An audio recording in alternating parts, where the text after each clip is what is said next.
When I started doing this exercise, it sounded super strange because I realized how many strange habits creep in when you play both hands together.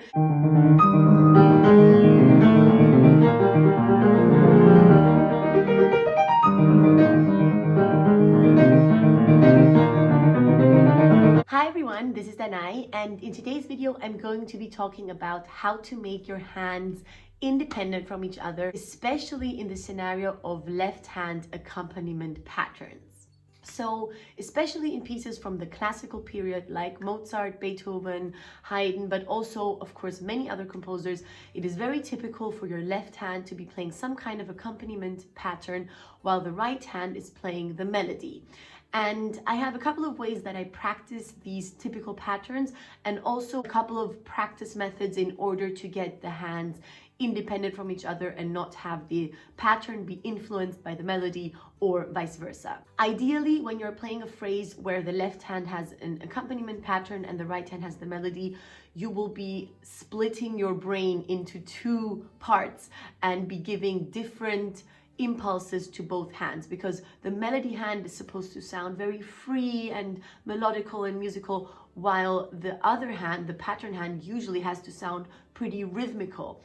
And there is a sentence that I was once told, which actually doesn't sound logical, but I think it is a very good thing to keep in mind, and there is some truth to it, which is when you do rubato, don't have it be heard in the left hand. So the left hand is supposed to sound like it's just going on while the right hand is doing the rubato. And when we're talking about phrases where there's accompaniment and melody, I think this is kind of the mindset that you're supposed to have. The accompaniment is one thing, the melody is independent from it. So if you're interested to see how I practice these patterns and how I get my hands to be independent from each other, then keep on watching.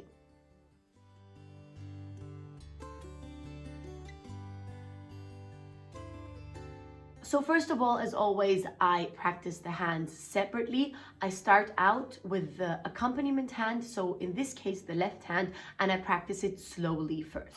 Very often, the accompaniment has a note that repeats itself, whether it is the lower part of the hand, so fifth or fourth finger, or the thumb, as in this case. Very often a note repeats itself, and I like to practice it by keeping that note pressed down and only playing the other fingers.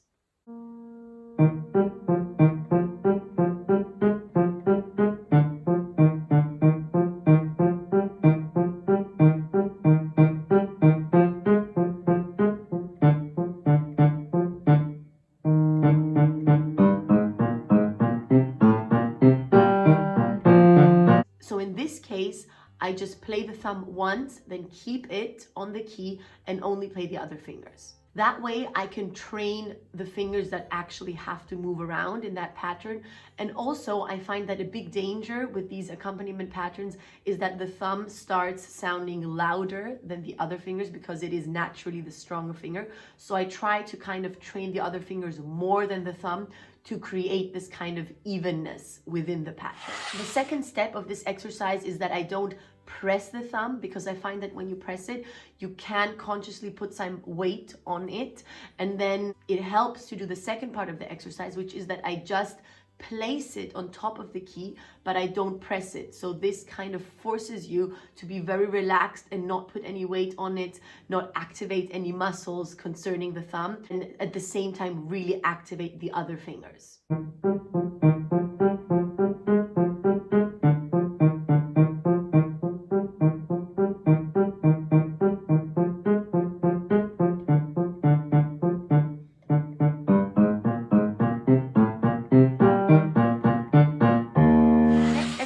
That I do is I divide the pattern up according to whether it's 8 or 6 notes. So in this case, it is a 6-note pattern. So I divide it up into 2 slow ones and 4 fast ones. You might have seen me do this exercise in different contexts as well. I think it's just a great exercise in order to get something to a pretty high tempo, pretty quickly and very reliably.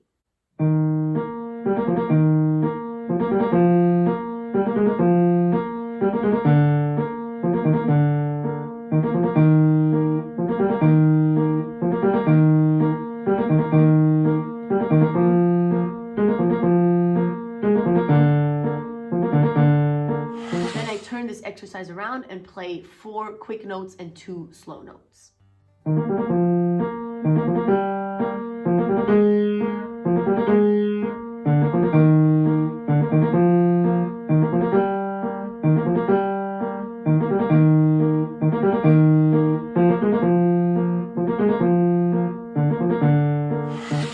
Then I divide the pattern up into sections. So here I take the sections of 6 and practice these sections separately.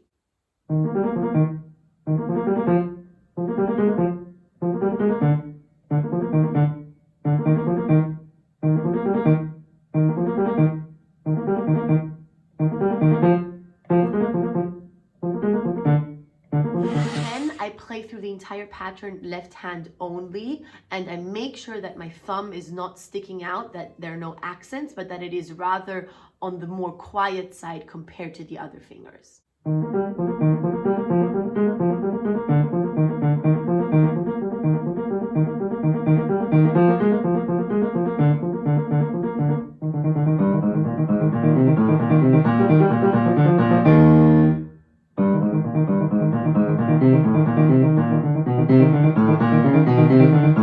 After that, I practice my right hand separately, and here I really make sure to really not think about this whole pattern thing, but just focus on the melody, try to phrase it the way I think it should be phrased, and try to be very free when practicing the hand separately.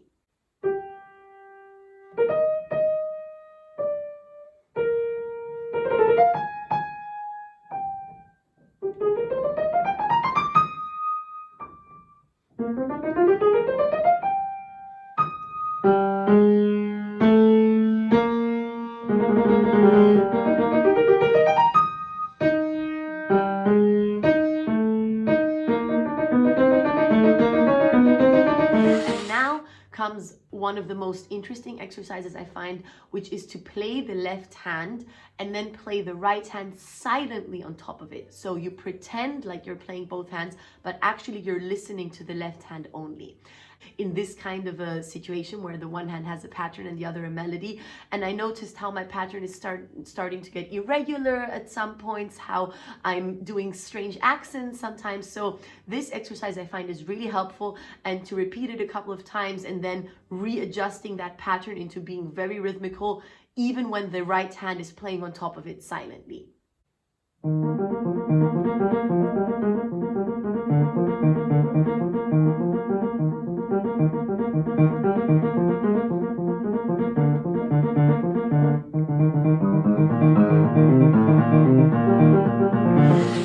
And then finally, in the end, I play the whole thing with both hands, and of course then I try to make sure that there is this clear separation in sound and in sound intensity between the two hands, because the melody has to really sing and be clear, and especially in a big hall, really project into the last row of the hall. And the left hand, I try to imagine, comes from a different place, a bit further away, maybe a couple of meters further back on the stage, or you can also imagine it comes from a different room. So really try to separate the sounds in this kind of a situation, because of course very often the pattern has way more notes, so it naturally can get louder. It is technically more demanding, so it's kind of an instinct to play louder. So you really have to consciously remind yourself to put it on a level beneath the right hand in order to create a nice sound mixture in the end.